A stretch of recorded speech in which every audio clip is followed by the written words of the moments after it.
जय जिनेन्द्र। आज का लेक्चर शुरू करेंगे। समय सार गाथा नंबर 26। यदि जीवोण शरीरम तिथयरायरीय संथुदी चेव सव्वावी हवदी मिच्छा तेण दुआदा हवदी देहो। आओ, इसका अर्थ जो जीव होय न देह तो आचार्य तीर्थंकर तणी स्तुति सौ ठरे मिथ्या जतेथी एकता जीव देहनी। आओ, यदि आत्मा दो घड़ी पुद्गल द्रव्य से भिन्न अपने शुद्ध स्वरूप का अनुभव करे और उसके अंदर लीन हो जाए, परिशह आने पर भी वो डगे नहीं, तो घाती कर्म का नाश करके केवल ज्ञान उत्पन्न करके वो मोक्ष को प्राप्त होता है। ऐसा आत्मा अनुभव महात्म्य है। आत्मा अनुभव का ऐसा महात्म्य है कि अगर आप भूल जाओ कि देह और आत्मा एक है, आप उसे भूल जाओ। बराबर शरीर आदि मूर्त द्रव्य का एक मुहूर्त दो घड़ी तक पड़ोसी होकर अनुभव करो, आत्मा का अनुभव करो। अगर आप शरीर को पड़ोसी मानोगे तो ही उस मूर्त द्रव्य को छोड़ दोगे तो ही अमूर्त ऐसे आत्मा का आप अनुभव कर सकते हो। तो ये वो अनुभव करने के लिए कहा है। पर द्रव्य से उसको अलग देखना है, आत्मा अलग है, शरीर आदि मूर्तिक पुद्गल द्रव्य के साथ एक पना है, ऐसा मोह, ऐसा विचार तुरंत छोड़ दो।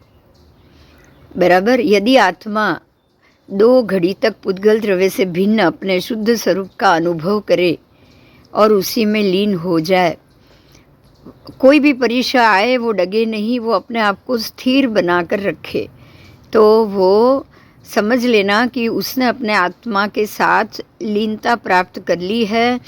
शरीर के प्रति कोई भी पीड़ा कष्ट परीक्षा आए वो उसे बिल्कुल अलग होकर देख रहा है, उसको सहन कर रहा है, वो डग नहीं रहा है।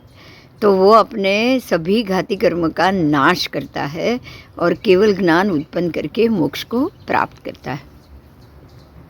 यहाँ ये हुआ है कि आत्मा अनुभव किया तो मिथ्यात्व का नाश हुआ, क्योंकि आपने शरीर को अलग समझा, शरीर के ऊपर आते हुए कष्ट को अपना नहीं समझा और जो भी आए उसको गौण किया है और आप अपने स्वरूप में, आत्मा के स्वरूप में लीन हो गए हो। तो सम्यक दृष्टि प्राप्त होना सुगम हो जाता है। जो जीव होय न देह तो आचार्य तीर्थंकर तणी स्तुति सौ ठरे मिथ्याज तेथी एकता जीव देहनी। यदि जीवो न शरीरम तीर्थंकराचार्य संस्तुतिश्चैव सर्वापि भवति मिथ्या तेन तु आत्मा भवति देह। वही 26वीं गाथा है ये, जिसका अर्थ हमने कर दिया है। अप्रतिबुद्ध कहते हैं कि जो जीव है वो शरीर नहीं है, जो जीव है वो शरीर नहीं है। अगर ऐसा नहीं, अगर जीव है वही शरीर नहीं है, तो तीर्थंकर और आचार्यों की जो स्तुति करी वो सर्वथा मिथ्या होती है। इसलिए हम ऐसा समझते हैं कि आत्मा ही देह है। नहीं, ऐसा नहीं है। बराबर अगर अलग है तभी आप वो स्तुति कर सकते हैं, अलग है तभी आप उसके ध्यान में लीन हो सकते हैं, अपने शरीर को भूल सकते हैं। और अलग ही है तभी तो एक भव से दूसरे भव में आप जा सकते हैं। अगर अलग नहीं होता तो आप जा नहीं सकते। आओ,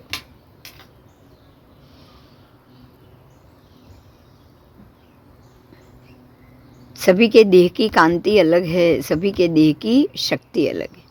अगर एक ही होता तो सबका एक ही शरीर होता, एक ही जैसा होता।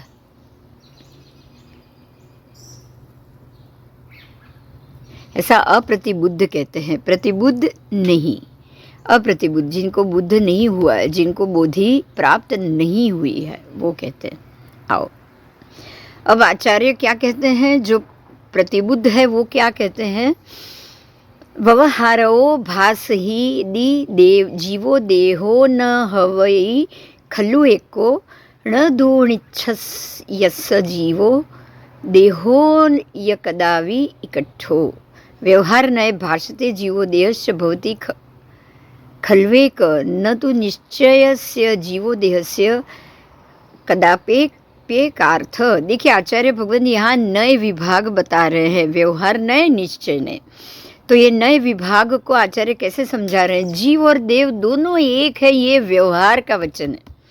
व्यवहार नय जीव देह બંને એક છે, વ્યવહાર નયનું વચન આ પણ નિશ્ચય તો જીવ દેહ કદાપि एक पदार्थ ना। यहाँ पे वही व्यवहार नए निश्चय ने बताया है। व्यवहार नए स्पष्ट रूप से कह देता है कि जीव और देह एक ही है, क्योंकि आप एक ही शरीर में दिख रहे हो। आपका बोलना, आपका चलना, आप बोलते हो उस हिसाब से चलते हो, वो एक ही शरीर में दिख रहा है, ये व्यवहार नहीं कह रहा। लेकिन निश्चय से जीव और देह कभी भी एक पदार्थ नहीं हो सकते, निश्चय से। बराबर जिस तरह से सुवर्ण को और चांदी को गिला के उसको बॉईल करके उसका एक पिंड का व्यवहार होता है और उसको एक अलग आकार देने के लिए उसमें सब चीज़ मिश्रण की जाती है ना, लोहा कॉपर, तब वो कुछ चीज़ या इस प्रकार से अगर कोई स्टील भी हो तो इस प्रकार से वो बनता है। बराबर आप इसको स्टील कह सकते हो, लेकिन ये खाली स्टील नहीं है, इसके अंदर बाकी सब चीज़ भी मिश्रण है। ठीक है, तो निश्चय से ये स्टील नहीं है, लेकिन जो कच्चा स्टील था वो निश्चय से स्टील। बराबर इसी तरह से व्यवहार, ये व्यवहार से स्टील, ठीक है, क्योंकि इसमें स्टील पना ज़्यादा है इसलिए आप उसको स्टील कह सकते हैं।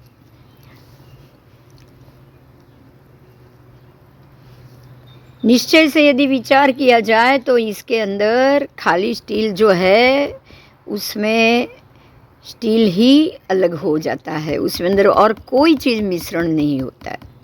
बराबर इसी तरह से एक आत्मा और एक शरीर दोनों मिश्रित हो गए हैं। आत्मा कर्मण वर्गण सहित है और पुद्गल से वो अपने कर्म से अलग अलग शरीर को इकट्ठा कर रहा है, इसीलिए उसमें मिश्रण बताया गया है।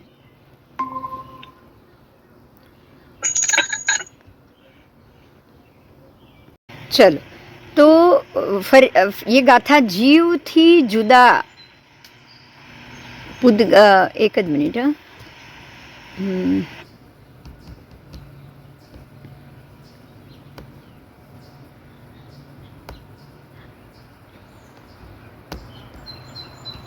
દેખાય છે ને સ્ક્રીન બધાને? હા,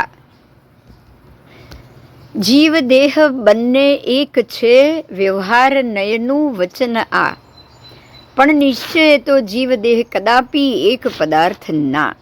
व्यवहार नय ऐसा कहता है कि जीव और देह एक ही है, परंतु निश्चय नय का कहना है कि जीव और देह कदापि एक पदार्थ नहीं हो सकता। जिस तरह से आप कोई भी सोने का या चांदी का गहना देखते हो, तो जब वो गहना बनता है तो उसके अंदर दूसरे पदार्थ मिश्रित होता है, तो वो व्यवहार से आप ऐसा कह सकते हैं कि इसमें पीला रंग है तो ये सोना है, ये सफ़ेद रंग है तो चांदी है, वो व्यवहार से कह सकते हो। लेकिन निश्चय से अगर सोचोगे तो वो सफ़ेद होने पर भी अंदर खाली चांदी है ऐसा नहीं होता है, उसमें मिश्रण होता है। खाली पीला होने से वो सोना नहीं होता है, उसमें आधे से ज़्यादा मिश्रण मिलाया जाता। तो यही व्यवहार और निश्चय नय है। अब यहाँ प्रभु ने ये समझाया है, व्यवहार नयથી જ શરીરના સ્તવનથી આત્માનું સ્તવન બને છે। ध्यान से सुनिएगा ये गाथा। व्यवहार नय तो आत्मा और शरीर को एक ही कहता है, लेकिन निश्चय नय आत्मा और शरीर दोनों को भिन्न कहता है। व्यवहार नय से शरीर की स्तवन करने से आत्मा का स्तवन माना जाता है। ध्यान से सुनिएगा, व्यवहार नय से शरीर का स्तवन करने से आत्मा का स्तवन माना जाता है। अब किसकी स्तवना करनी है? आत्मा की स्तवना करनी है या शरीर की स्तवना करनी? जीवથી जुदा पुद्गलमयी आ देह ने स्तवीने मुनि।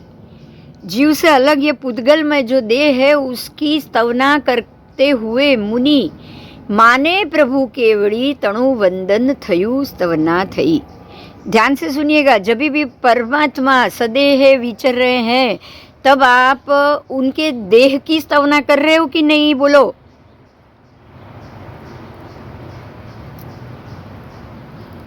तो हाँ, तो उनके देह की स्तवना करने से प्रभु की स्तवना हुई कि नहीं?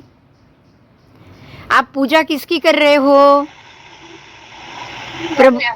प्रभु के देह की, प्रभु की प्रतिमा की। लेकिन वो पूजा करने से ही प्रभु की आत्मा की पूजा होती है, बराबर?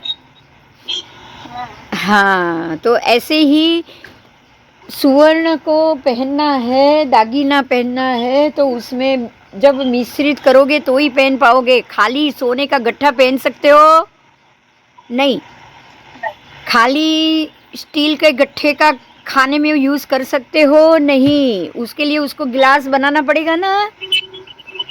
तो ये बनाओगे तो पानी मिलेगा, बराबर। इसी तरह से आप व्यवहार नय से जो प्रभु का शरीर है उसकी स्तवना करोगे तो निश्चय नय रूप प्रभु की स्तवना, उनकी आत्मा की स्तवना होगी। तो यहाँ ये बताया कि व्यवहार नय से शरीर की स्तवना करने से आत्मा की स्तवना होती है, बराबर। अगर आपको केवली भगवान की स्तुति करनी होगी तो आपको व्यवहार के शरीर से स्तवन बोलना पड़ेगा। जीव से भिन्न इस पुद्गल देह की स्तुति करते हुए साधु ऐसा समझते हैं कि मैंने केवली भगवान की स्तुति करी या वंदना करी, बराबर। आओ अभी आगे की गाथा। तम निश्चयेण जुज्जदी न शरीर गुणा ही होंती केवलीणो, केवली गुणे थुणदी सो जो सो तच्चम केवलीम थुणदी।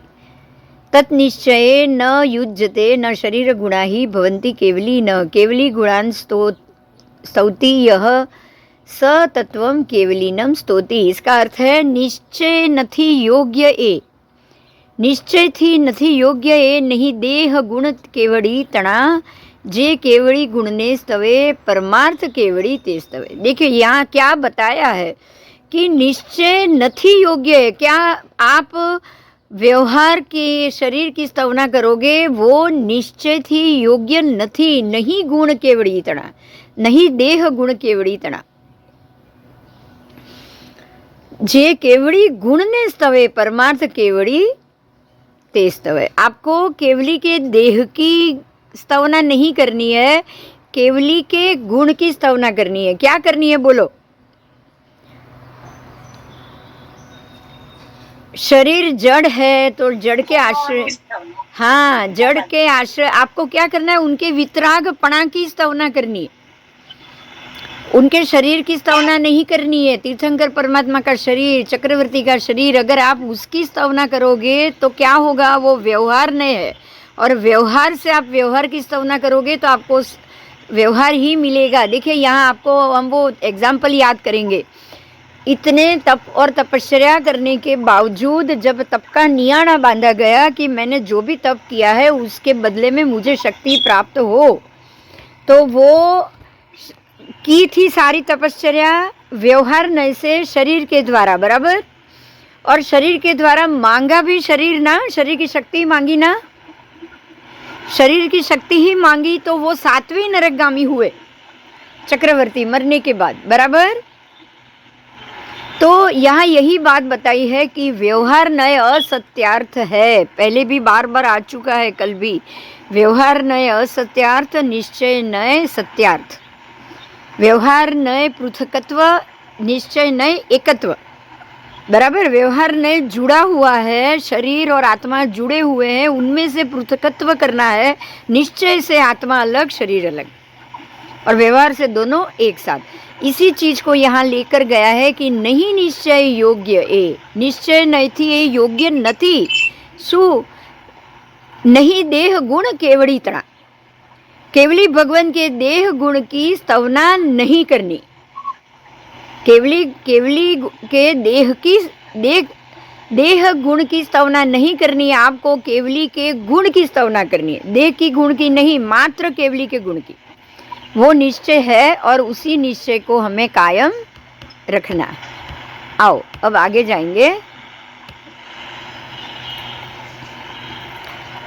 ते स्तवन निश्चयમાં योग्य નથી। अगर आप देह गुण, केवली के देह गुण की स्तवना करोगे तो वो योग्य नहीं है। आपको ये भी याद है कि अभवी जीव के समव शरण में आएगा, प्रभु की जो भी केवली के देह की समझेगा, तीर्थंकर परमात्मा के देह की जितनी भी वो वहाँ देखेगा कि भाई देव आ रहे हैं, समोसरण बना रहे हैं, सोने का सिंहासन लगा है, सोने के कमल पर पैर रखकर तीर्थंकर परमात्मा चल रहे हैं, वो सारे केवली के अतिशय है। तो वो केवली के देह की ऐसे अतिशय वाली स्थिति देखकर ही सोचेगा कि मुझे भी दीक्षा लेनी चाहिए, और दीक्षा लेने के बाद अगर ऐसा देवलोक मिलता है तो मैं अवश्य दीक्षा लूँगा। तो उसने केवली के देह की स्तवना करी पर केवली के गुण की नहीं करी। जीव अभवी है, मिथ्यात्वी है। अगर आप केवली के देह की स्तवना वो ही करेगा जो मिथ्यात्वी होगा, लेकिन केवली के गुण, केवल ज्ञान और उसके गुण प्राप्त वितरागपणा की जो स्तवना वही करेगा जो सम्यक दृष्टि होगा। बराबर। तो निश्चय से हमें क्या करना योग्य है? निश्चय थी देह गुण की स्तवना योग्य नहीं है। केवली क्या, किसी के भी देह गुण की स्तवना योग्य नहीं। निश्चय से आप केवली के देह गुण की स्तवना करो या किसी के भी देह गुण की स्तवना करो, वो आपको सुंदर देह दिलाएगा दूसरे तीसरे भव में, उससे ज़्यादा कुछ नहीं, उससे ज़्यादा कुछ नहीं। वो परंपरा बढ़ाएगा आपकी। आप जिसकी स्तवना करोगे, ध्यान से सुनिएगा, लास्ट क्लास में वही बात थी। मन और इंद्रिय इतने ताकतवर है संज्ञी पंचेंद्रिय जीव के। इंद्रिय, पांचों इंद्रिय और मन इतने ताकतवर है कि आप उसकी आराधना करो, जिसकी आराधना करो, जिसके लिए सोचो, बिल्कुल उसी के तरह के गुण आप अपने अंदर डाल सकते हो। बराबर। यही कारण है कि भटक जाता है जीव और असंख्य भवों तक हम यही पुद्गल परावर्त में भटक रहे हैं, क्योंकि हम जो चीज़ देखते हैं उसकी इच्छा कर लेते हैं। हम जो चीज़ देखते हैं, संज्ञी पंचेंद्रिय तक तो हमको कोई परमिशन ही नहीं है कि हम कोई अच्छा सोच सके या मोक्ष के बारे में सोच सके या कुछ भी सोच सके। जब तक आपको संज्ञी पंचेंद्रिय मनुष्यपना नहीं मिलेगा और जब तक आपको ऐसी कोई स्थिति आसपास की नहीं मिलेगी जो आपको सम्यक दृष्टि की तरफ ले जाए, आपको समझ या सोच आएगी ही नहीं कि यहाँ से मोक्ष भी जा सकते हैं या हम छूट सकते हैं। बराबर। तो तब तक कोई भी जीव किस हिसाब से चला, अपने मन की इच्छा के हिसाब से चला कि नहीं? बोलो, चला। आपने जो चीज़ की इच्छा की वो आपको मिला, जो चीज़ की। तो आपको स्तवना का मतलब ही इच्छा है। मैं जिनकी स्तवना करूं, मतलब मैंने उनकी इच्छा की, बराबर, उनके जैसे बनने की इच्छा की। तो यहाँ गुण की स्तवना करनी है। तीर्थंकर परमात्मा या केवलीपणा के गुण की स्तवना करनी है, उनके देह की स्तवना व्यवहार है। क्योंकि अगर आप देह की स्तवना करोगे, देह की सेवा करोगे, देखिए गौतम स्वामी ने भी वही किया ना, परमात्मा के प्रति राग रखा था, बराबर, और राग के कारण उनका मोक्ष नहीं हुआ। प्रभु के प्रति का राग था, प्रभु मेरे आसपास ही रहे, शरीर रूप में मेरे साथ ही रहे, मुझसे दूर जाए ही नहीं। मैं उनको प्रभु वीर वीर वीर वीर बोलता जाऊं, वही हुआ ना। और प्रभु मुझे गोयमा गोयमा बुलाते जाए, वो हजारों सवाल करते रहे, क्योंकि उनको गोयमा सुनना बहुत अच्छा लगता था। तो वो प्रश्न के ऊपर प्रश्न करते रहे, भगवान जवाब पे जवाब देते रहे। लेकिन ये टूटा कब? जब निश्चय से जब प्रभु चले गए। अब तो प्रभु रहे ही नहीं, पहले व्यवहार रूप में थे वो 13वें गुणस्थान में विचर रहे थे, शरीर रूपी थे।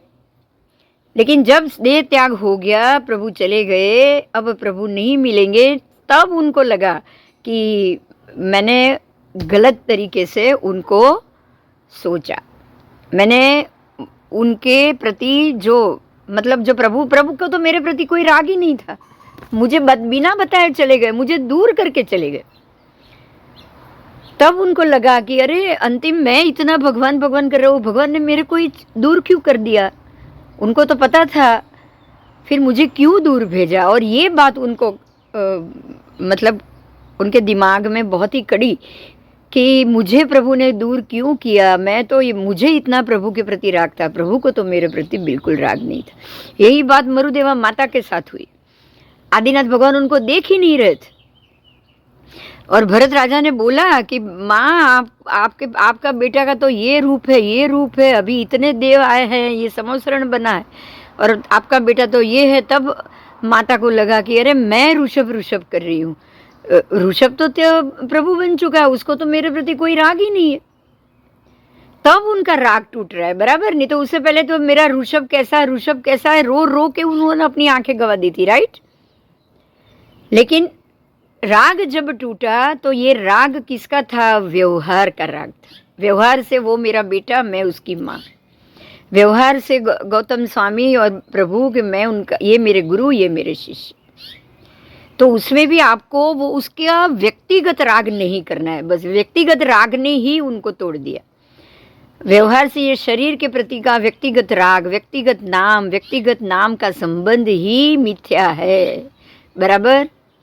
फिर वो हमारे संसार का हो, पति का हो, पत्नी का हो, मित्र का हो, पुत्र का हो, कोई भी, ये व्यवहारिक संबंध की स्तुति नहीं होनी चाहिए। स्तवना किसकी होनी चाहिए? गुण की होनी चाहिए, गुण की होनी चाहिए, बराबर, निश्चय से। भगवान महावीर स्वामी નો બહુ રાગ હતો ને। હા હા, પ્રાણિક મહારાજાને તો ભગવાને એમના જેવું જ બધું આપ્યું, રૂપ આ તે। એટલે એમને સ્તવના કરી છે, એમને પ્રભુના પ્રતિ સ્તવના એટલી બધી હતી, પ્રભુ પ્રત્યે રાગ એટલો બધો હતો, મનથી એટલી ઈચ્છા કરી હતી, તીવ્ર ઈચ્છા, એટલે એ ભગવાન જેવા જ ભગવાન બનશે। જે મન અને ઇન્દ્રિયનું જે કાર્ય છે એ આ જ। આપણે કેમ ભટક્યા? આપણે કેમ આટલા પૂતગલ પરાવત કાળ સુધી રખડ્યા? કારણ કે આપણે જે વસ્તુ જોઈએ છે એની ઈચ્છા કરી લઈએ છીએ।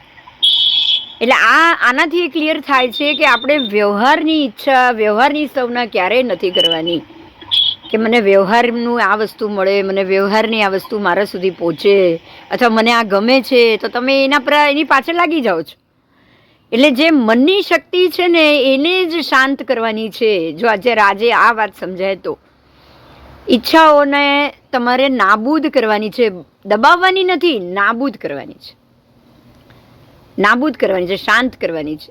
એવું વિચારવાનું છે કે ઈચ્છાઓ ન કરીએ એટલી વધારે સારું, એમ વિચારવાનું છે।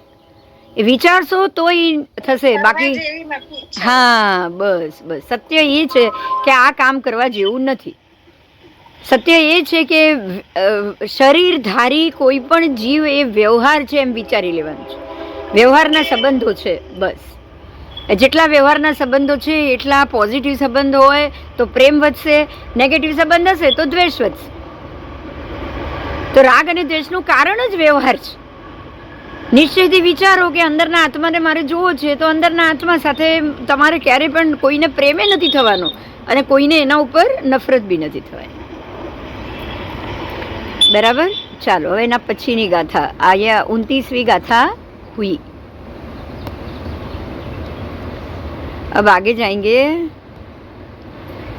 यणरम्मी वणिदे जहणवीरणो वर्णना कदा होदी देह गुणे थुवंतेण केवली गुणा थुदा होंती। संस्कृत में है नगरे वर्णिते यथा नापी रागनो वर्णना कृता भवति देह गुणे स्तूय माने न केवली गुणा स्तुता भवंती। इसका अर्थ है वर्णन करे नगरी तणु नहीं थाय वर्णन भूपनु। अगर आप किसी भी राजा की नगरी का वर्णन करोगे तो क्या उससे राजा का वर्णन होता है? नहीं होता। तो किधे शरीर गुण नी स्तुति नहीं स्तवन केवली गुणनु। बराबर इसी प्रकार से अगर आप शरीर के गुण की स्तवना करोगे तो उससे केवली के गुण की स्तवना नहीं हो पाएगी। तीर्थंकर परमात्मा के शरीर की स्तवना करो, समोसरण की स्तवना करो, इसकी स्तवना करो, तो क्या उनके वितरागपणा की स्तवना हो सकती है? नहीं हो सकती।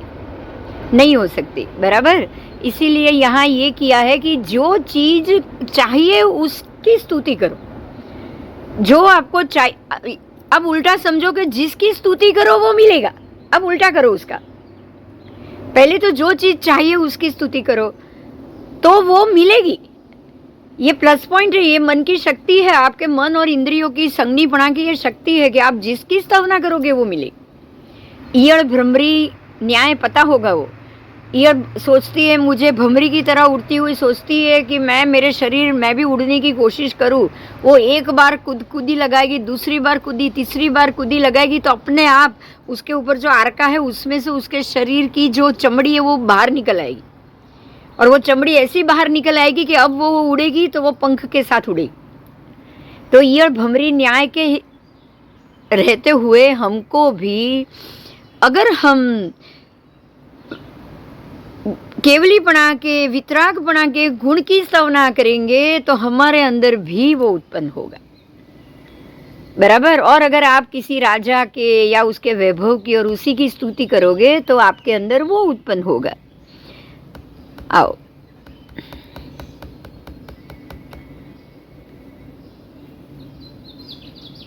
नित्यम अविकार सुस्थित सर्वांगम पूर्व सहज लावण्यम अक्षोभम इव समुद्रम जिनेन्द्र रूपम परम जयति।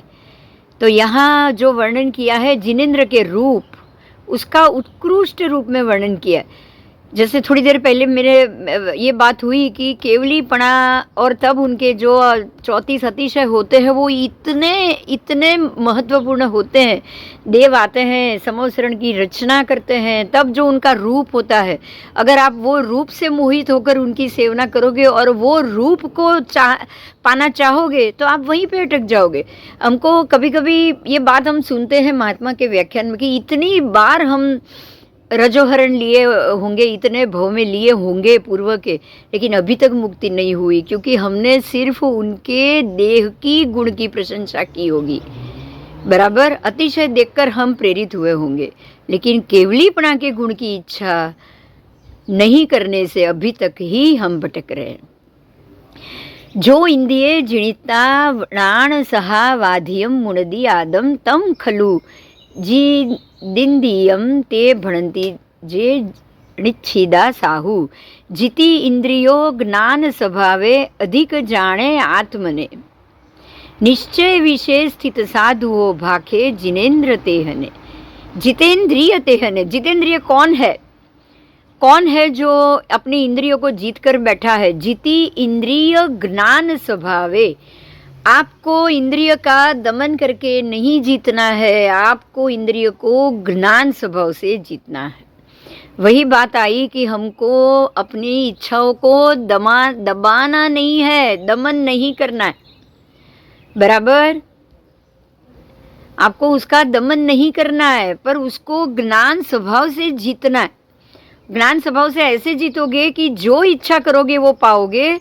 तो वो ज्ञान का स्वभाव है, वो आपकी मन की शक्ति का स्वभाव है। तो अगर हमें संसार चाहिए तो हमें उसकी इच्छा करनी है, अगर हमें मोक्ष चाहिए तो हमें उसकी इच्छा करनी, बराबर।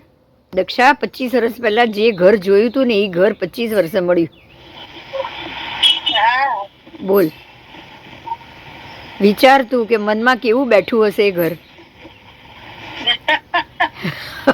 જે ઈચ્છા કરીએ મળે તો મન से ઈચ્છા કરો ને એ ન મળે ત્યાં સુધી મોક્ષ નહીં થાય।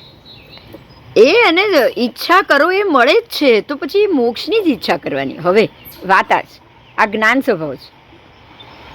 इच्छाओं को दबाना नहीं है, आपको वो इच्छा करनी है, दबाना नहीं है। पर ज्ञान स्वभाव से इंद्रिय को जीतना है। સમજપૂર્વક સમ્યક કરવાનું છે બધું, સમજપૂર્વક જ। એમને એમ કરવાથી તો તમે નાના બચ્ચા જેવું થઈ જાય। हाँ, तो ज्ञान स्वभाव द्वारा अन्य द्रव्य से अधिक आत्मा को जानना है। देखो, आत्मा को आपको बाकी सारे अन्य द्रव्य से अधिक जानना है।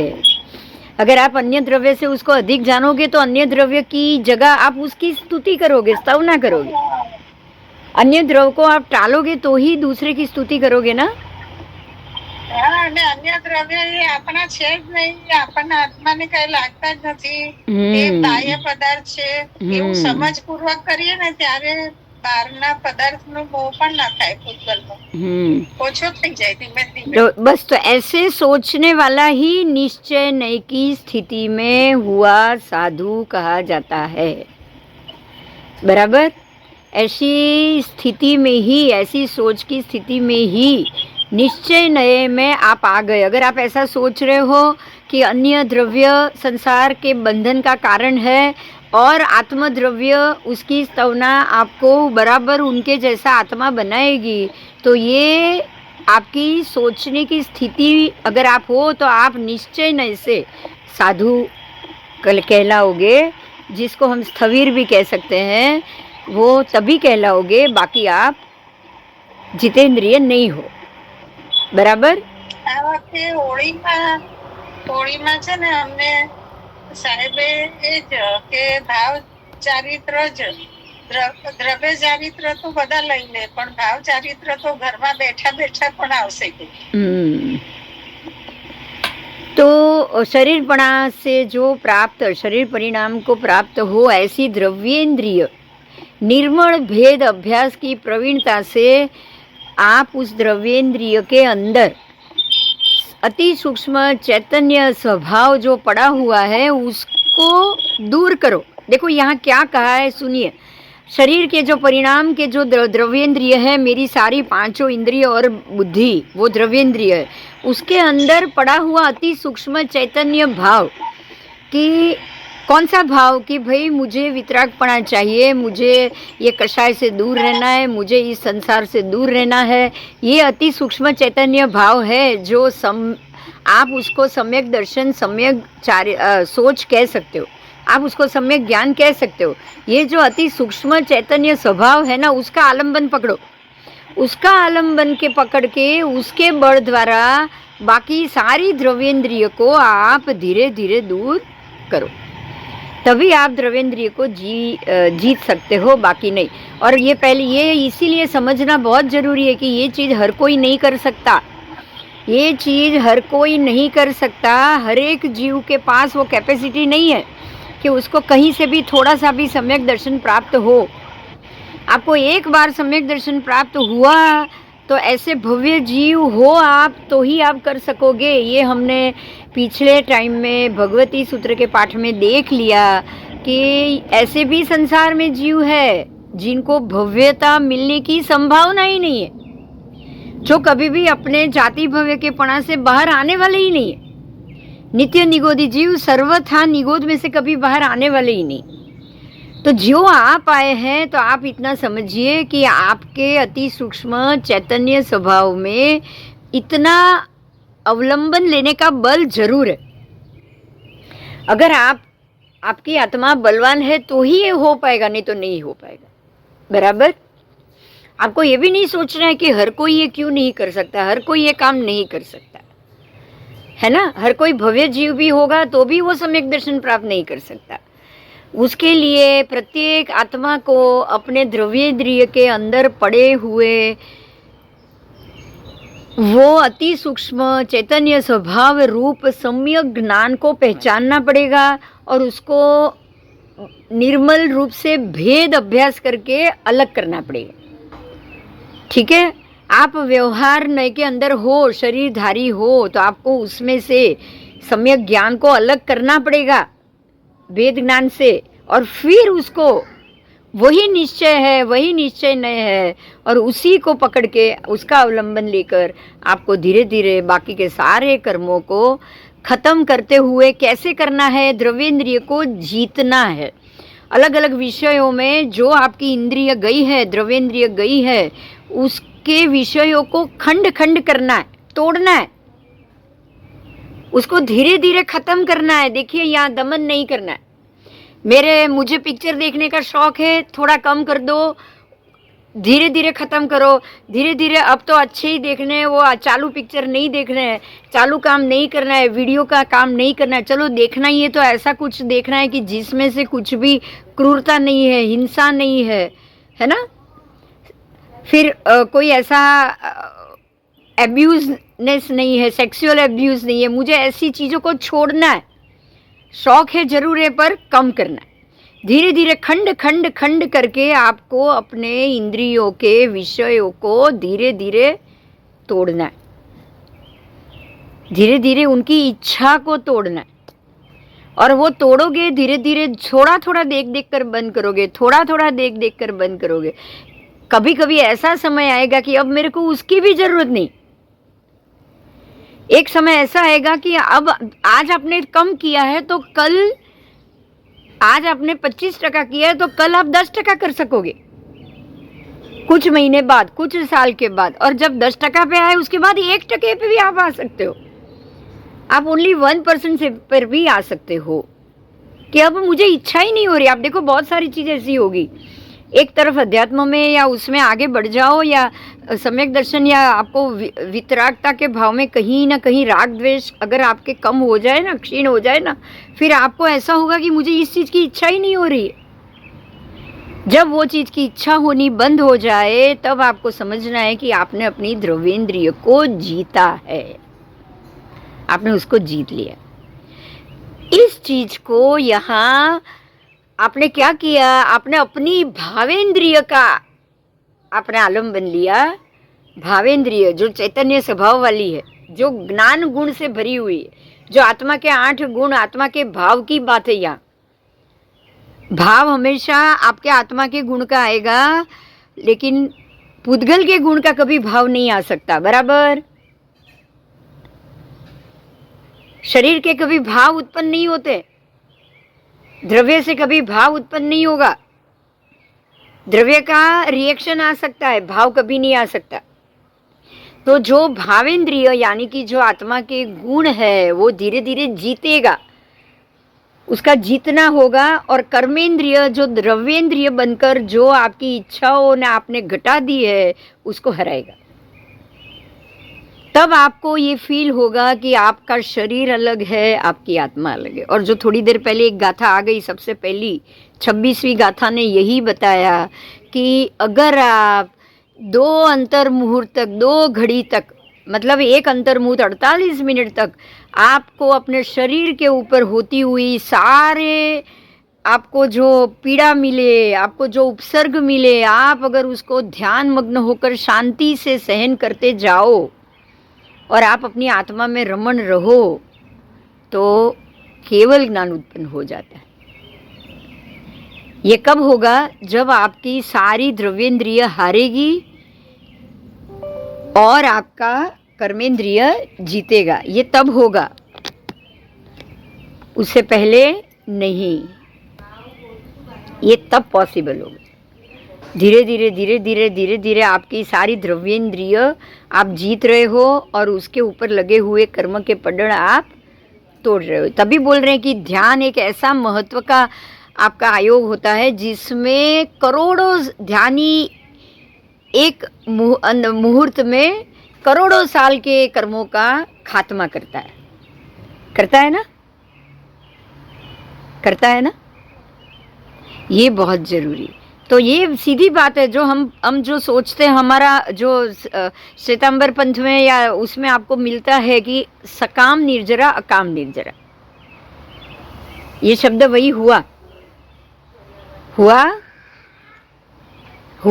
आप जानकर अपनी पूर्ण शुद्धि में आप किसको चैतन्य स्वभाव का आलंबन बढ़ा रहे हो और द्रव्येंद्रिय को के शरीर परिणाम को घटा रहे हो ध्यान से, ध्यान की क्रिया से। तो यही बात हुई कि इस प्रकार से आप इंद्रिय के विषयभूत स्पर्श के पदार्थों को घटाकर चैतन्य शक्ति को बढ़ा रहे हो। और ऐसी स्थिति में अगर आप ध्यान में बैठ गए ना तो करोड़ों करोड़ों कर्मों का खात्मा एक पल में हो जाता है। हम बोलते हैं ज्ञानी, कुछ क्या लाइन है याद आए तो बोलो आप कोई। ज्ञानी करे कर्मणोक्षय, हाँ, ज्ञानी करे कर्मणोक्षय, है ने? જ્ઞાની શ્વાસોશ્વાસમાં કરે કર્મનો ક્ષય, हम बोलिए छे ना, बोलिए छे ना। अगर आप ज्ञान सहित ये चीज करोगे ना तो करोड़ों जन्मों के क्षय को आप एक श्वासोच्छ्वास में खत्म कर सकते हैं। क्योंकि तब आपको ये सोचना है कि ये सारी मेरी द्रव्येंद्रिय है जो व्यवहार ने है, व्यवहार से मेरे शरीर को जो वो बढ़ा रही है, सजा रही है, मैं उसका संपूर्ण रूप से धीरे धीरे करके मैंने त्याग किया है। आज मैं उसका संपूर्ण रूप से द्रव्येंद्रिय का त्याग कर रहा हूँ। और तब का जो आपका ध्यान होगा, तब आप अपने जो सूक्ष्म भावेंद्रिय, जो आत्मा के भाव है, गुण के गुण है, उसका जो भाव है, उसके अंदर आप लीन हो जाओगे, आप एक ध्यान हो जाओगे। उसी को बोलते हैं ध्यान।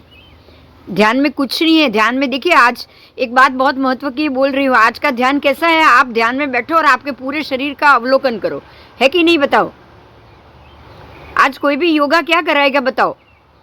अगर आपको पेन है घुटने में तो वहां ध्यान ले जाओ और बोलो कि मेरा पेन चला जाए, तो आपका पेन चला जाएगा।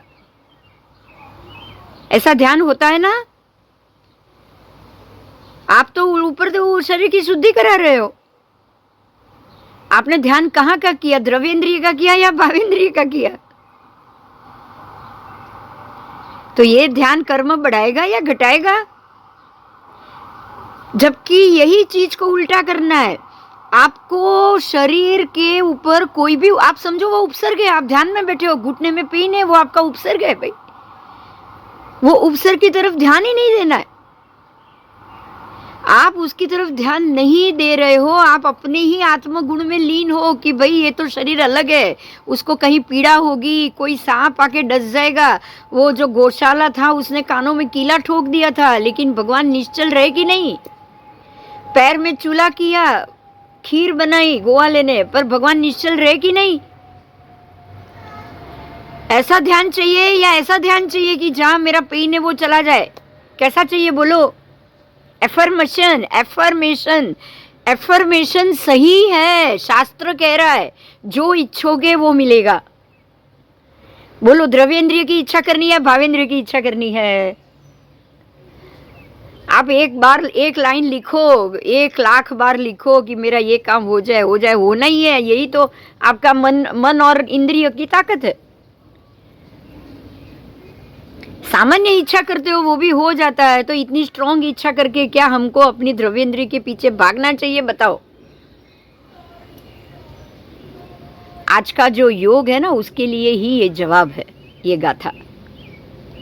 हमें ऐसी कोई योगिक क्रिया में नहीं जाना है। हमें अपने शरीर को कोई भी ध्यान अवस्था, माला गिनो, कुछ भी गिनो, कहीं पे भी दर्द हो रहा है, कहीं पे भी पेन हो रहा है, कुछ भी कीड़ा काट रहा है, शांत रहो, शरीर को अलग समझो, अलग जानो। जो मोह तू जिड़िता ज्ञान सहावा, धियम मुणदियादम तम जीद मोदम साहू परमठ वियाणया बेनती। अब इसका जो श्लोक है संस्कृत में, वो मैं बोल रही हूँ।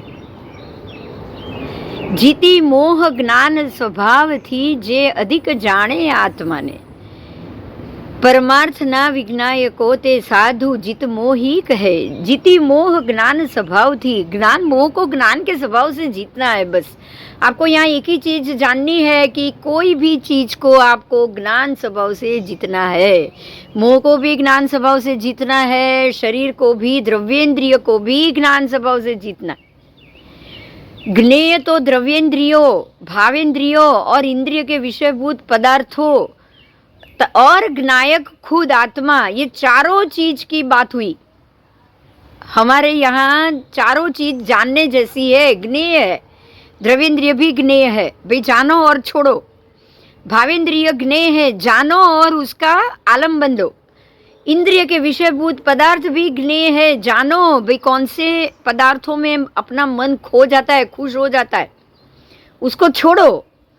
और ज्ञायक खुद आत्मा, उसको भी जानो। देखो यहाँ 4 चीज आई, 2 छोड़ो, 2 जानो।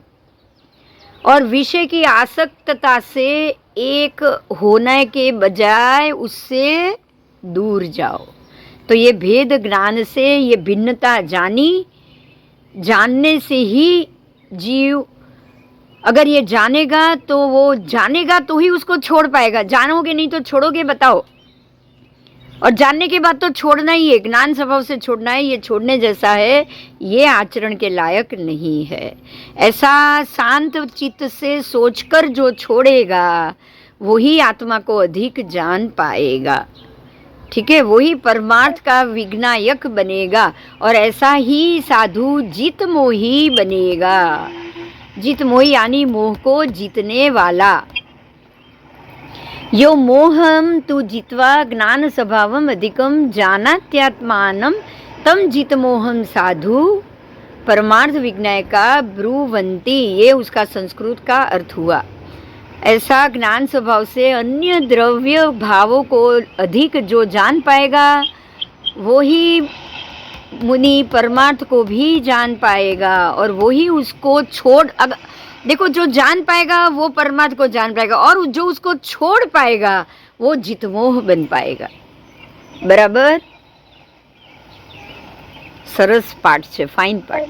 જાણ્યા પછી છૂટી જ જાય કે ના ના ના ના ના ના ના ના ના ના એને છોડવું પડે.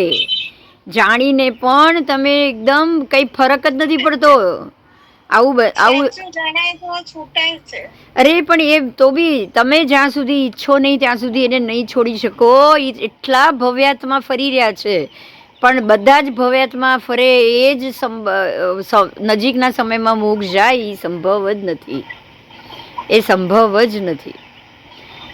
જાણો પછી એને તમારે એમાં જો આત્માના ગુણની અંદર આલંબન લેવું જ પડે છે. એના ધ્યાનમાં ડૂબકી મારવી જ પડે છે. મારો તો જ છૂટી શકો, બાકી નહીં. બરોબર સમજાય ને તો એમ જ રહેવાય ઘણું બધું. હા, એટલે એ બરોબર સમજ્યા એનો અર્થ જ એ થયો ને કે તમે એને જાણ્યું, બરાબર જાણ્યું. બરાબર જાણો તો છૂટશે. ખાલી જાણો, સામાન્ય જાણો ને બરાબર જાણોમાં બી ફરક છે ને. એમાં પણ ફરક છે. ખબર પડે કે 23 વર્ષ પહેલા 25 વર્ષ પહેલા શું હતા અને અત્યારે આમ કેટલો ફરક પડ્યો તો આગળ જતા પડશે. હા, પણ એ ક્યારે ખબર છે? કોને વધારે સમય લાગે ને કોને ઓછો સમય લાગે આ વસ્તુ જ જાણવાની છે. જો જાણ્યું તો નક્કી નથી. હા, બસ. કારણ શું છે કે તમારી આત્મા ઉપર કોને કેટલા ભાવ બાકી છે ખબર જ નથી આપણને. આપ જાણ્યા પછી પણ એક કોડાકોડી ગયા ને, પ્રભુ મહાવીરને જાણ્યા પછી પણ એક કોડાકોડી ગયો ને, સમય ગયો ને. એક કોડાકોડી કોને કહેવાય બોલો? 850 નો હિસાબ થાય છે 27 ભાવમાં. હા, અને એના પછીના બીજા ભાવો ક્યાં ક્યાં જઈ આવ્યા એ ક્યાં ખબર છે? આપણે તો આપણને એટલી ખબર છે કે પ્રભુ મહાવીરના 27 ભાવ એ સમ્યક દર્શન પછી થયા. તો પછી એના વધારે ભાવ થઈ શક્યા હશે એવું આપણે શું કામ વિચારવાનું? ચાલ, ના ના ના, આપણે એ હિસાબ કરવાની જરૂરત જ નથી. મેં ફરીથી કહું છું, કાળનો અપચય થાય છે. છેલ્લા 12 તીર્થંકરો નો 10 સાગરોપમનો પણ સમય નથી. છેલ્લા 12 તીર્થંકરો માત્ર 10 સાગરોપમના સમયમાં છે, અને પહેલા 12 તીર્થંકરો એક કોડાકોડી સાગરોપમમાં જ. આ ગણિત આપણે કેમ સમજતા નથી? પણ આ ગણિત કેમ સમજતા? જ્યારે આ ગણિત સમજશો ત્યારે. અચ્છા, બીજું, આજે કેવડી ભગવાન જ્યારે બોલે, આદિનાથ ભગવાન કેવળ જ્ઞાન થયું છે એમને, અને એ કહે છે કે હવે માત્ર 27મો ભવે આ તારો પુત્ર, એનો આ ત્રીજો ભવ છે, અને એ 27મે ભવે તીર્થંકર બનશે, અંતિમ તીર્થંકર. તો પણ આપણે નથી માનવું કે એમના અસંખ્ય ભવ થયા? કેવડી ભગવાનના મોઢેથી વાત સાંભળીને પણ નથી માનવું? શું કામ નથી માનવું? આ હું પ્રશ્ન કરું છું તને, બોલ. આદિનાથ ભગવાન બોલ્યા કે 27મે ભવે એ મોક્ષ જશે, તો પણ નથી માનવું? એવું 27 ભવે લખેલું છે. હા, આદિનાથ ભગવાન કે છે કે એનો આ ત્રીજો ભવ, એને નયસારના, અને એને નયસારના ભવમાં એને કેવળ એને સમ્યક દર્શન થયું, અને આ ત્રીજો ભવ છે એમાં સમ્યક દર્શન ગયું. એ કે છે કે અંતિમ ભાવિ તીર્થંકર છે. કે છે અને સમ્યક દર્શન પછી ભવ ગણતરી થાય. શું આપણે આ વાતને ખોટી માનવાની છે? એટલું તો વિચાર. એટલે સાહિત્ય સમ્યક પછી આવ્યું હોય ને. અરે કોઈ પણ સમ્યક દર્શન પછી એમનો ત્રીજો ભવ છે, એ તો કીધું ને ભગવાને. ચલ તો એ જે નૈસર્ગના ભાવમાં આવ્યું એ જ સમ્યક દર્શન. ક્ષાયિક તું કે છે ક્ષાયિક, તો ચાલ હું ક્ષાયિક તો અંતિમ ભવે આવે. ક્ષાયિક પછી તો એક જ ભવ બાકી રહે. હા, ક્ષાયિકનો ઉદય આવે એટલે એ જ ભવે મોક્ષ.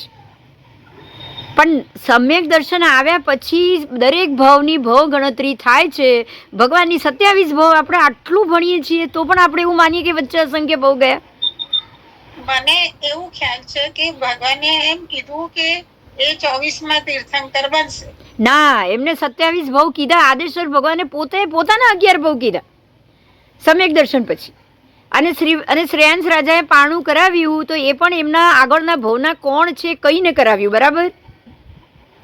હા, તો પછી સ્પષ્ટ રૂપથી કહે છે કે આના આટલા ભવ, નેમનાથ ભગવાનના 9 ભવ, આ બધું સ્પષ્ટ રૂપે બહાર આવે સમ્યક દર્શન પછી.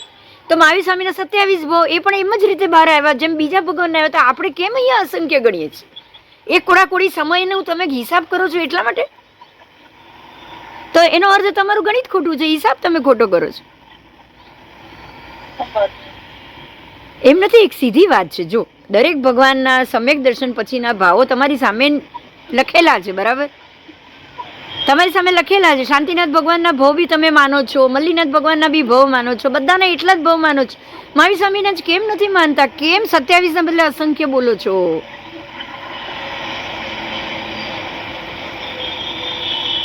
કારણ કે આપણને પેલું કાળનું ગણિત આપણને નથી આવડતું એટલા માટે.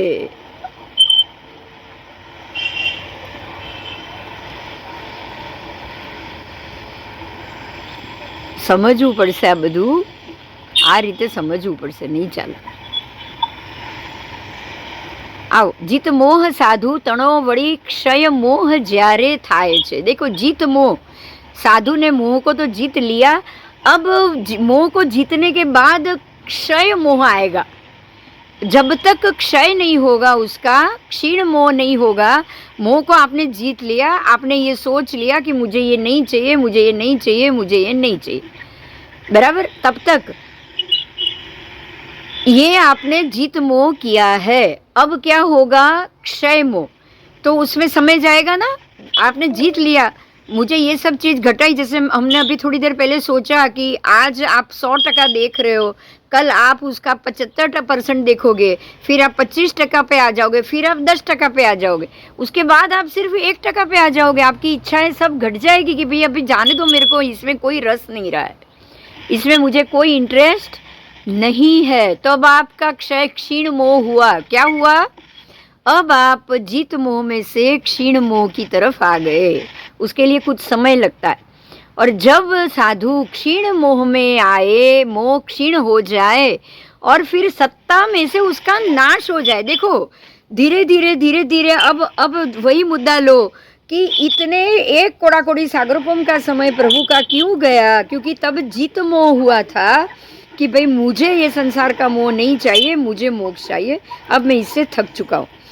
जीत मोह हुआ, फिर उसको क्षीण मोह होते होते एक कोड़ाकोड़ी चला गया. क्योंकि वो एक कोड़ाकोड़ी तक उनके ऊपर जो जो कर्म लगे थे वो कर्म आते गए, उस हिसाब से भव बनते गए, उस भव को वो पार करते गए. धीरे धीरे धीरे धीरे कर्म घटता गया, वैसे वैसे उनका मोह भी घटता गया.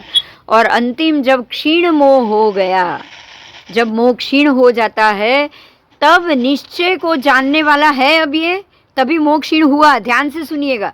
जो जीत मोह से क्षीण मोह तक जाता है वो निश्चित रूप से निश्चय को जानने वाला होता है.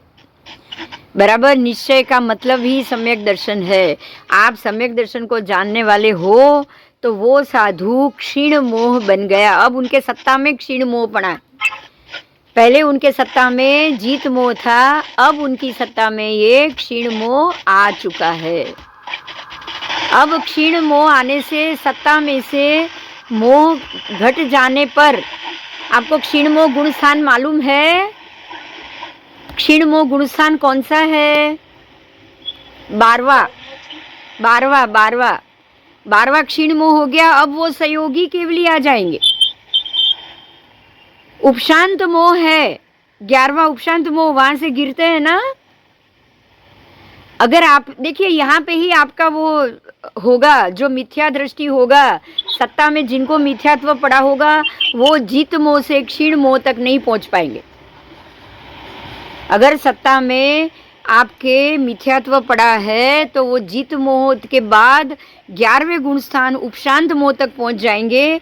8वें से उनका रास्ता बदल जाएगा, 8, 9, 10, 11 पहुंच जाएंगे। और जो क्षीण मोह बने हैं वो 8, 9, 10 से सीधे 12 पहुंचेंगे। 12वां है क्षीण मोह। जीत मोह से ही आप 7वां जीत मोह से आप अलग हुए हो। सम्यक दर्शन, अपना अपूर्वकरण हुआ है। 7वां गुणस्थान कौन सा है? अपूर्वकरण। आप यहाँ से अपूर्वकरण करोगे। अपूर्वकरण करके अगर सत्ता में, देखिए सत्ता को महत्व दिया गया है, क्षीण मोह होकर सत्ता में से नाश नहीं हुआ, अगर आपका मोह सत्ता में से नाश नहीं हुआ तो आप क्या करोगे? सत्ता, बस आप वहां से गिरोगे। बराबर, आप वहां से गिरोगे।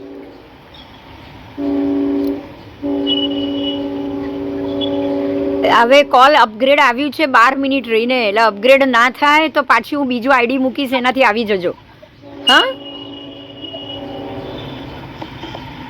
ઓકે. અપગ્રેડ ન થાય તો બીજા આઈડીથી આવી જજો. 12 મિનિટ બતાડે છે, પછી અપગ્રેડ બતાડે છે. आओ.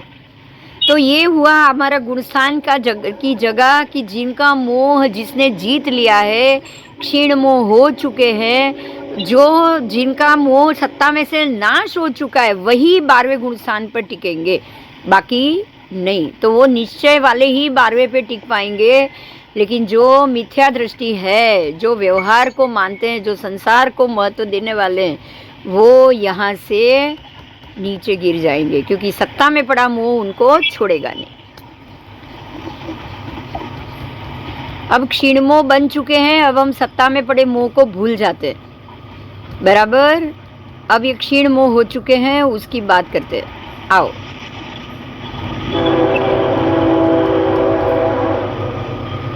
सव्वे भावे जमहा पच्च खाई परे तीणा दुणम तमहा पच्च खाणम नाणम नियमा मुणे दव्वम सर्वान भावान यस्मात् प्रत्याख्याति. देखिए प्रत्याख्यान आ गया यहाँ पे. परानीति ज्ञात्वा तस्मात् प्रत्याख्यानम ज्ञानम नियमात् ज्ञातव्यम. સૌ ભાવને પર જાણીને પચખાણ ભાવોનું કરે. समझिए, सौ भाव को पर जानना है. पर आपको सर्व भाव को पर जानना है. इंद्रिय जनित सर्व इच्छा, सर्व संसारी सुख के भाव, आपको उसको पर जानना है. मोक्ष के भाव को आपको स्व जानना है. पुद्गल के सारे भावों को आपको पर जानना है और उसका पचखाण करना है. देखो यहाँ पचखाण का महत्व आया है, प्रत्याख्यान का महत्व आया है. आप सौ भाव को पर जानो और उसका पचखाण करो. તેથી નિયમથી જાણવું કે જ્ઞાન પ્રત્યાખ્યાન છે. ज्ञान प्रत्याख्यानीय है. प्रत्याख्यान नहीं करोगे तो आप उसमें से बाहर नहीं आ पाओगे. पचखाण बहुत ज़रूरी है. अगर आपने पचखाण नहीं लिया और आप कहोगे मोक्ष आ जाए तो नहीं चलेगा. देखिए यहाँ पे एक बात पर ध्यान दीजिए. हम आजकल ये चीज़ जानते हैं बहुत जगह पे, फिर वो श्रीमद् राजचंद्र का पंथ हो या कोई भी पंथ हो, हम ये जानते हैं कि भाई भाव से आत्मा पहुंच गया, बहुत हो गया, शरीर से नहीं पहुंच पाए या क्रिया नहीं हो रही है तो उसकी चिंता छोड़ दो, ये नहीं चलेगा. देखिए ये पाठ भी वही बता रहा है कि सर्व भाव को पर जानने के बाद उसका नियम में आना बहुत ज़रूरी है. अगर आप श्रावक हो तो श्रावक के 12 व्रत बहुत ज़रूरी. अगर आप साधु हो तो साधु के 5 महाव्रत बहुत जरूरी. जैसे ही परमात्मा का अंतिम समय आता है, क्षीण मोह हो जाता है, वो सबसे पहले दीक्षा लेते हैं. सबसे पहले वो 5 महाव्रत धारण करते हैं. बराबर. ऐसे ही केवली बन जाने के बाद भरत राजा केवली बन गए तो देव सबसे पहले आकर उनको दीक्षा के कपड़े क्यों देते हैं? सोचो कि पचखाण में आना बहुत जरूरी है. आपके कर्मक्षय हो गए, आपको केवल ज्ञान हो गया, अब बाकी के समय आपको साधु में ही, पचखाण में ही निकालने हैं। केवली बनने के बाद भी उनको पचखाण में आना है, केवली बनने से पहले भी उनको पचखाण में आना है। समझ में आ रहा है? क्षीण मोह होने के बाद पचखाण बहुत जरूरी है। अगर आप ये समझ लो कि मेरी आत्मा क्षीण मोह हो चुकी है, भाव से, मुझे संसार के कोई भाव से मैं लिप्त हो चुका हूं, तो चलेगा? नहीं चलेगा, नहीं चलेगा। अगर आप लिप्त हो गए हैं अंदर से सचमुच, तो देव पहले आपके पास पहुंच जाएंगे, सबसे पहले, कि भाई आप क्षीण मोही हो चुके हो या आपका केवल ज्ञान हो चुका है, आप ये कपड़े धारण करो और सीधे साधु बनो। देखो, भगवान को भी देव आकर स्तुति करते हैं ना, लोकांतिक देव आते हैं, 9 लोकांतिक देव, और तीर्थंकर परमात्मा को आकर स्तुति करते हैं कि भाई आपका समय हो गया है, आप दीक्षा लो। बराबर ऐसे ही कोई केवली हो गया तो देव आकर उनको कपड़े दे देंगे कि भाई आप दीक्षा लो। दीक्षा का इतना महत्व है कि क्षीण मोह होने के बाद पचखाण में जाना ही पड़ेगा, जाना ही चाहिए। पचखाण बहुत जरूरी है, फिर वो श्रावक के 12 व्रत हो या साधु के 5 महाव्रत हो। आओ,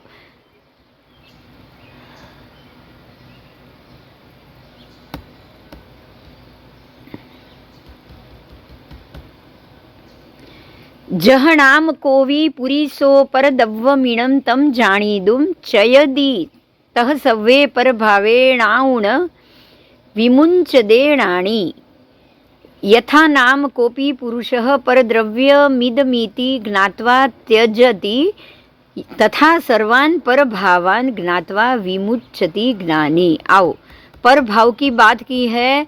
आ पारकू एम जाणीने पर द्रव्य ने को नर तजे, त्यम पारका सौ जाणीने पर भाव ज्ञानी परित्यजे। देखो, ये अगर द्रव्य मेरा नहीं है, ये मेरा नहीं है, तो ये मेरा नहीं है तो मैं उसको त्यज दूँ, ये मेरा नहीं है तो ये मेरे पास नहीं होना चाहिए, किसी और की चीज़ में नहीं ले सकता, उसको गलत कहा जाता है। आप ये जान लिया, बराबर, आपने पर द्रव्य को त्यज दिया। ऐसे ही पारका सौ जाणीने, पारका है सब, मेरा शरीर भी मेरा नहीं है, वो भी दूसरा है। मेरे सारे कुटुंबी, मेरे सारे परिवारजन मेरे नहीं है, क्योंकि वो दूसरे, बराबर। वो जाणीने पर भाव ज्ञानी परित्यजे। तो सबको अलग समझ के, सबको दूसरा समझ के, उनके प्रति के सारे पर भाव को, अगर वो लोग ही अलग है तो उनके प्रति के भाव भी अलग है। अगर ये शरीर ही अलग है, मेरा नहीं है, तो शरीर के प्रति उत्पन्न होने वाले इंद्रिय जनित भाव भी मेरे नहीं है। देखिए, यहाँ ध्यान से ये सुनिएगा, जब शरीर मेरा नहीं है तो इंद्रिय जनित भाव मेरे कैसे हुए? पंचेंद्रिय का शरीर मेरा नहीं है तो पंचेंद्रिय को जो कष्ट पहुंच रहा है वो मेरा कैसे हुआ? ये सोच के ज्ञानी,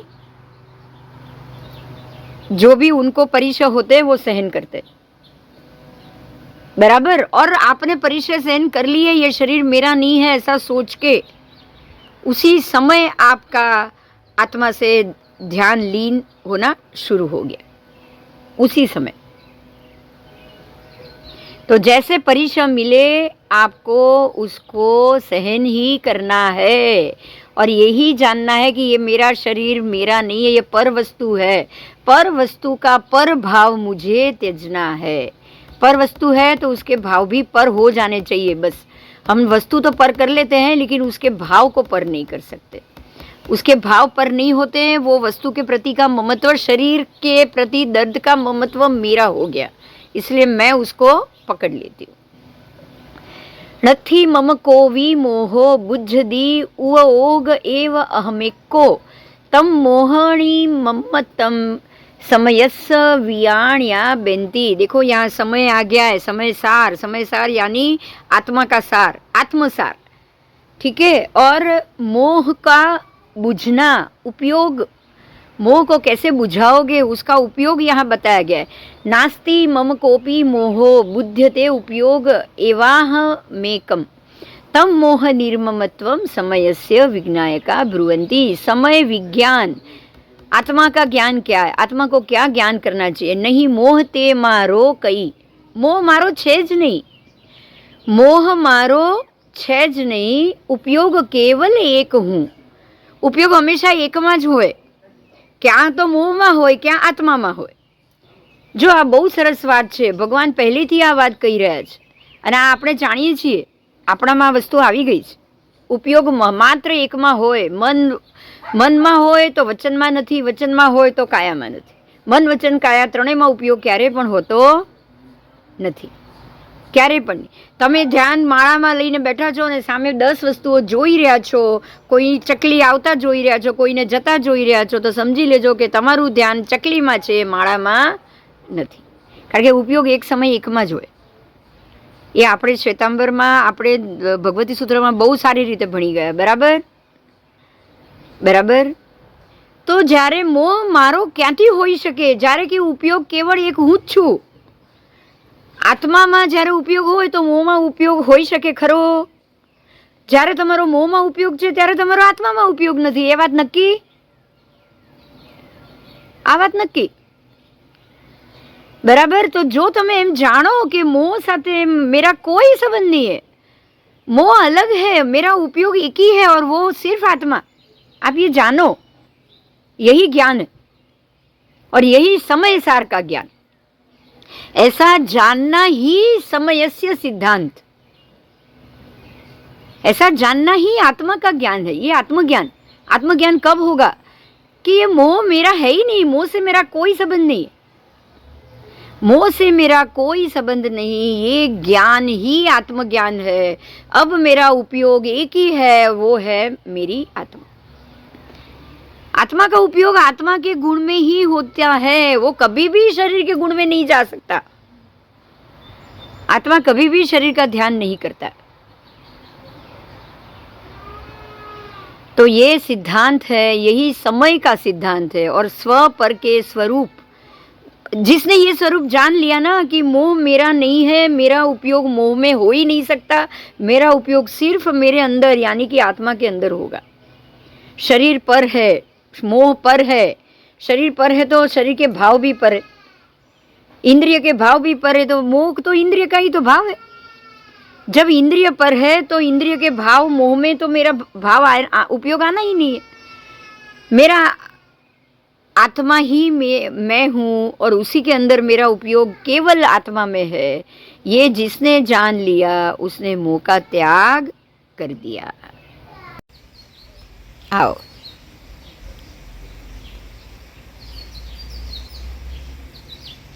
નથી મોહ તે મારો કંઈ ઉપયોગ કેવળ એક હું, એ જ્ઞાન ને જ્ઞાયક સમયના મોહ નિર્મમતા કહે. मोह के साथ मेरा कोई संबंध नहीं है, एक उपयोग है, वो केवल आत्मा के साथ, आत्मा का ही उपयोग, आत्मा के ही साथ, वो मैं ही हूँ. ऐसा जानना, उसको ही सिद्धांत के अथवा स्व पर के स्वरूप के जानने वाले का मोह से निर्ममत्व कहा गया है. ऐसा सोचने वाला ही मोह से निर्मम हुआ है, उसका ही क्षीण मोह हुआ है. ये निश्चय से जानना है, यही निश्चय ने. आओ. नथी मम धम्म आदि बुद्धि उवयोग एव अहमेको तम धम्मणि मत्तम समयस्व व्याणया बेतिम.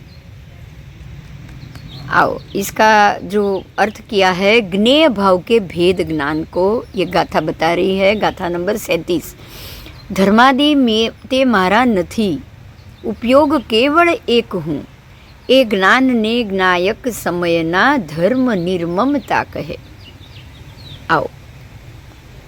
धर्मादि ते मारा नहीं. आज ये धर्मादि का नाम है धर्मास्तिकाय, अधर्मास्तिकाय, षड्द्रव्य की बात हो रही.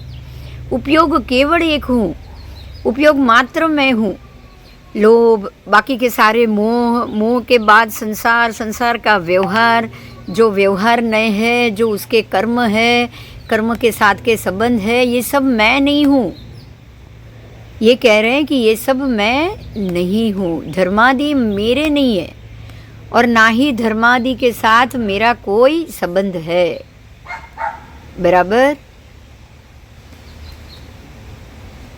દેખાય છે સ્ક્રીન કાશ્મીરા? हाँ दिखाई सी। हाँ हाँ बोल। तो वो मैं नहीं हूँ, ये भी मेरे, उसके साथ भी मेरा कोई संबंध नहीं है।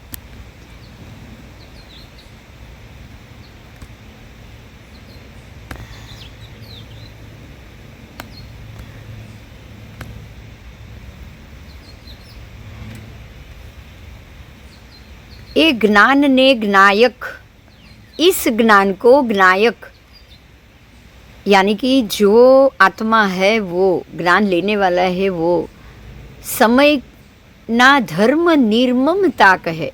इसको धर्म निर्ममता कहा गया है क्योंकि धर्मादि इससे मैं निर्मम हो, जैसे मोह से निर्मम हो चुके, ऐसे धर्मादि, धर्मास्तिकाय अधर्मास्तिकाय चलना, इसका सीधा अर्थ है मेरा चलना, मेरा उठना, मेरा बैठना, मेरा सोचना, मेरा खड़ा रहना, मेरा सोना, ये सब से मैं निर्मम हो चुका हूँ। मुझे ये सब से कोई क्रिया नहीं करनी है। धर्म आदि द्रव्य मेरे नहीं है, ऐसा जानना है। इससे मेरा कोई उपयोग में, वो उपयोग मेरा नहीं है। मेरा एक ही उपयोग है, वो है सिर्फ आत्मा में। मेरा एक ही उपयोग है, वो है आत्मा के भाव में रमणता। ठीक है, ये जो धर्म आदि की बात की है वो स्व पर के स्वरूप रूप समय को जानने वाला धर्म है। स्व पर के स्वरूप, स्व पर अलग कर दिया तो जो अलग है, पर है, वो धर्म है। और स्व है वो धर्म निर्ममता, उसको मैं नहीं जानूंगा, उसको मैं छोड़ूंगा, उसके प्रति मैं निर्मम हो जाऊंगा। नास्ति मम धर्मादि बुद्धते उपयोग एवाहमेकम तम धर्म निर्ममत्व समयस्य विज्ञायका ब्रुवन्ति। अपने प्रति रस से आपको कंटालना है, आपको छोड़ना है, प्रत्येक चीज़ के प्रति उबना है, उपयोग बाहर निकालना है। आप उबोगे तो ही बाहर उपयोग निकलेगा, जब तक उबोगे नहीं तब तक आपका उपयोग सब में है, ये ध्यान देना है बस।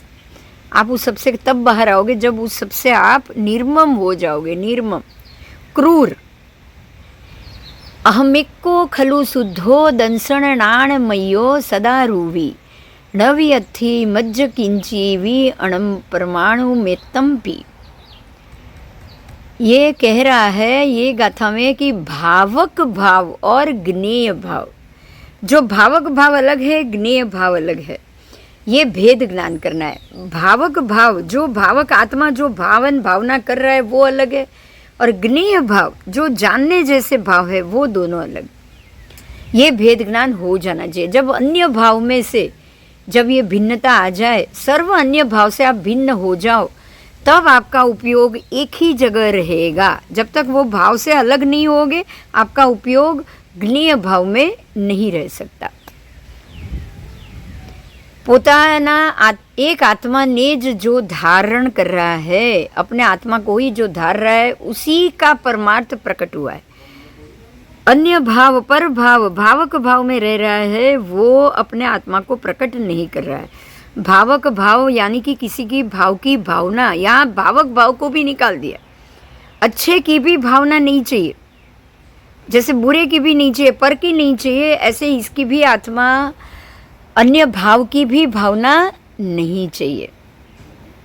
बराबर। दर्शन ज्ञान चारित्र में आपका परिणत हो जाना। आप जब एक ही में आत्मा में ही उपयोग रखोगे तो दर्शन ज्ञान चारित्र तीनों में आपकी परिणति हो जाएगी।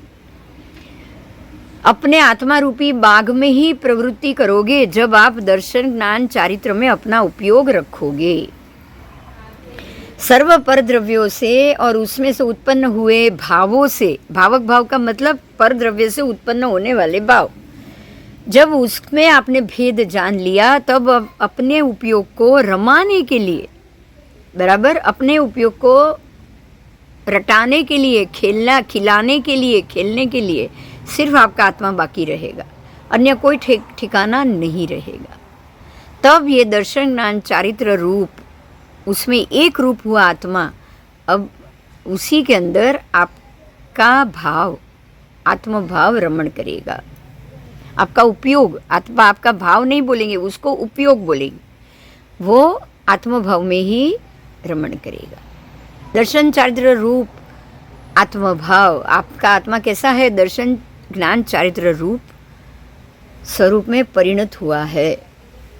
हूँ एक शुद्ध सदा अरूपी ज्ञान दर्शनमय खरे, કંઈ અન્ય તે મારું જરી પરમાણુ માત્ર નથી. અરે હું એક જ છું, હું સર્વથા શુદ્ધ છું, હું સદા સર્વદા છું, હું અરૂપી છું, મારું કોઈ રૂપ નથી.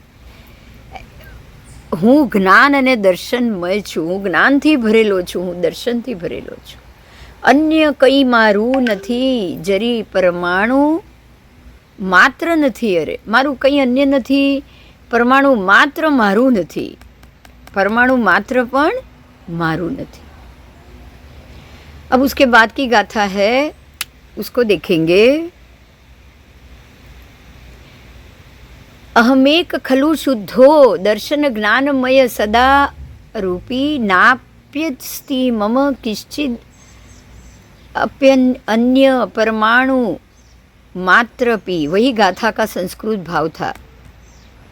दर्शन ज्ञान चारित्र रूप परिणमेला आत्मा ऐसा जानता है कि निश्चय से मैं एक हूँ, शुद्ध हूँ, दर्शन ज्ञानमय हूँ, सदा रहने वाला हूँ, अरूपी हूँ. अन्य कोई भी परद्रव्य परमाणु मात्र भी मेरा नहीं है. और यही निश्चय है, यही निर्णय नय. आओ निश्चय नय की बहुत अच्छे से गाथा बता दी. मज्जतु निर्भर ममी सममेव लोका आलोक मुच्छलति शांत रसे समझता. आत्मा अनादि काल से मोह के ज्ञान के उदय से, मोह के उदय से अज्ञानी था, और अब गुरुओं के उपदेश से अपनी काल लब्धि की से वो ज्ञानी हुआ है, और अपने स्वरूप में परमार्थ को उसने जान लिया है. अब उसको पता चल गया है कि वो एक है, शुद्ध है, अरूपी है, दर्शन ज्ञानमय है. और ऐसा जानने से ऐसा उसने तब जाना जब उसके मुंह का समूल नाश हुआ. उसको भावक भाव और ज्ञेय भाव से भेद ज्ञान हुआ. भावक भाव, जो भाव हम भावना भाते हैं वो अलग है, और जो ज्ञेय भाव, जो सचमुच ज्ञान है, निश्चय ज्ञान है, वो अलग है. ये भेद ज्ञान उसको हो गया, और अपनी स्वस्वरूप संपदा को उसने अनुभव में ला दिया. अब कैसे मोह उत्पन्न होगा? अब इतना हो जाने के बाद उसको मोह उत्पन्न नहीं हो सकता. ऐसे आत्मा का अनुभव और उसकी महिमा बहुत ही अलग है. ऐसे स्वस्वरूप रमण आत्मा का भाव बहुत ही अनुपम है, कुछ अलग ही है. ऐसे ज्ञान स्वरूप आत्मा में समस्त लोक निमग्न हो जाओ. ऐसे ज्ञान स्वरूप आत्मा में पूरा संपूर्ण लोक निमग्न हो जाएगा. बराबर, ये आत्मा लोक के सर्वोपरि हो जाएगा. ऐसे ज्ञान समुद्र भगवान, आत्मा ज्ञान समुद्र से भरा हुआ भगवान बन चुका है. ऐसा आत्मा ब्रह्म रूप, जो भी चद्दर आड़ी आएगी, जो भ्रम उत्पन्न होगा, जो आड़ा आएगा, उसको संपूर्ण रूप से डुबा देगा. वो ऐसे भ्रम को वो डुबा देगा, उसको वो दूर कर देगा, और सर्वांग रूप से वो आत्मा प्रकट होगा. इसीलिए इस समस्त लोक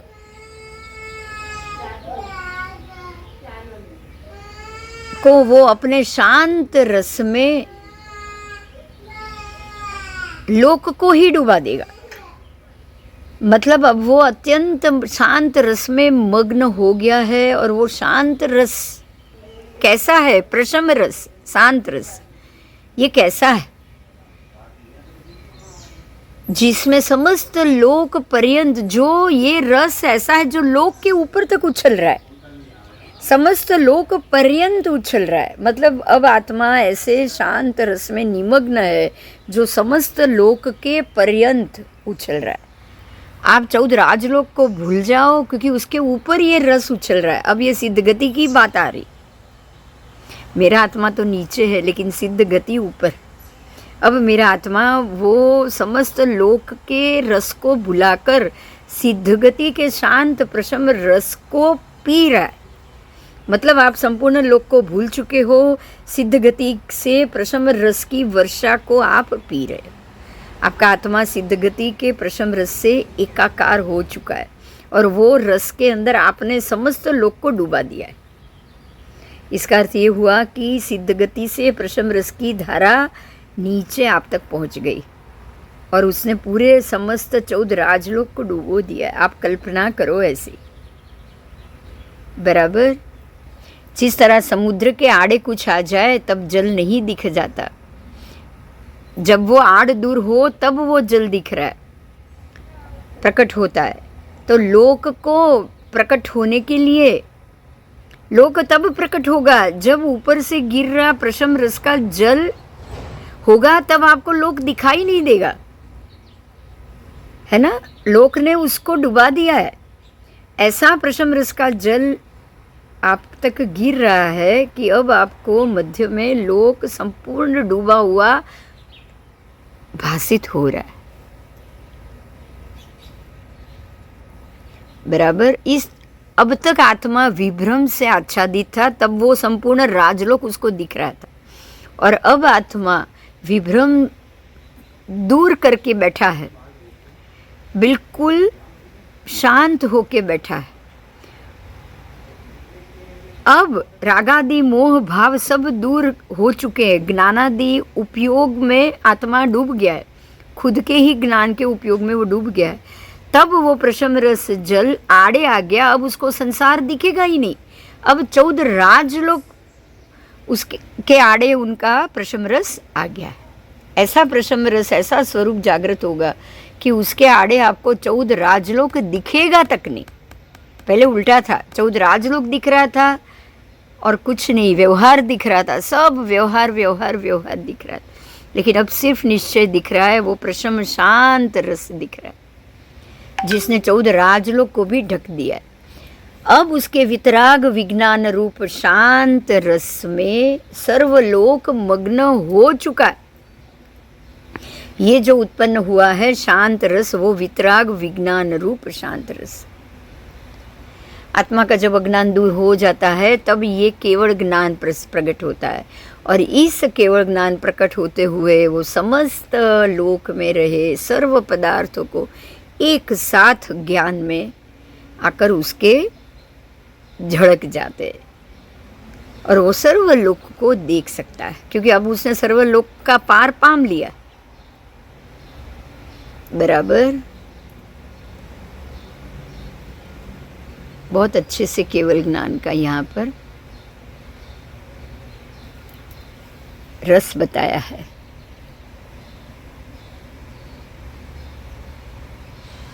बराबर 8 रस जो संसार के हैं और 8 रस जो ज्ञान के हैं, आत्मज्ञान के हैं, वो यहाँ बताए हैं।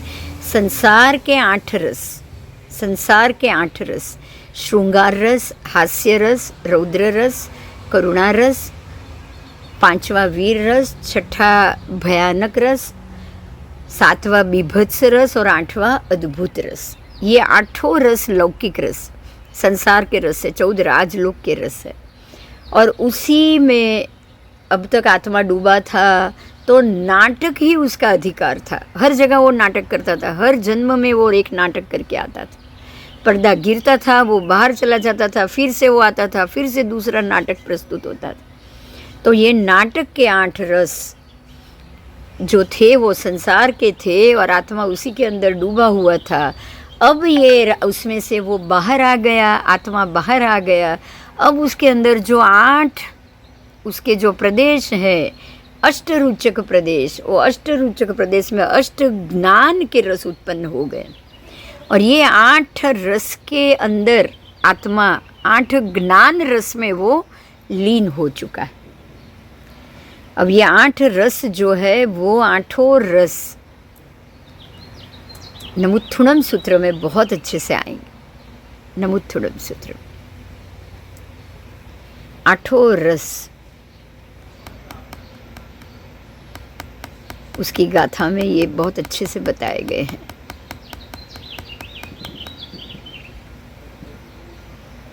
आओ